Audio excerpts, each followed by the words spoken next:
Er wordt nog druk werken, maar de contouren van het Fries Museum worden al zichtbaar.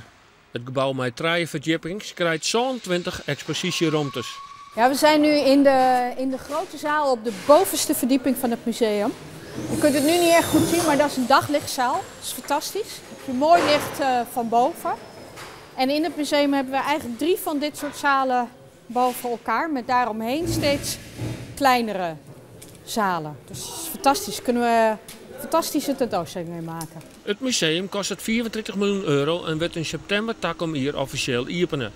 Een van de wichtigste nieuwe tentoonstellingen gaat over de creatie van Friesland. Dus we vertellen daarin het verhaal over het landschap en de inrichting van het landschap. Dus de dijken, de terpen, het water. We vertellen het verhaal van de mensen en ook het verhaal van de Friese identiteit. De zoektocht naar die identiteit. En hoe Friesland is verbeeld door kunstenaars, door filmmakers, door reclamemakers. Directeur Saskia Bak wil graag een open gebouw, royaal en met een soort lucht. Op dat moet het midden in de samenleving stingen. En het mooie vind ik dat er interactie met de omgeving is.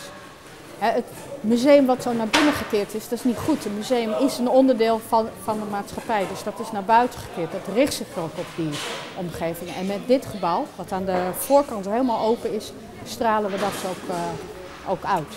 Architect Hubert-Jan Henket zocht tevreden naar het resultaat binnen, waardoor het plein boeten is hij net te spreken. Dat moet een plak worden voor artiesten, kunstenaars en muzikanten, liek als vroeger.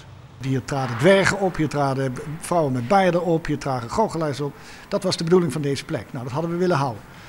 Als je dan een plein gaat volzetten met allemaal spulletjes, waterpartijen en boompjes en weet ik veel allemaal, dan loopt het vol en dan krijg je dus niet meer een plein wat je wil. De architect had op de tekentafel een museum maken met een Fries karakter. En dat kan elke in zien, zei hij. Omdat het niet alleen heel erg verbonden is door het dak met alle dingen die eromheen staan, maar ook omdat het gewoon helder is, sober is, vanzelfsprekend is, puur is, transparant is, wat ik dus eigenschappen vind van de Friezen.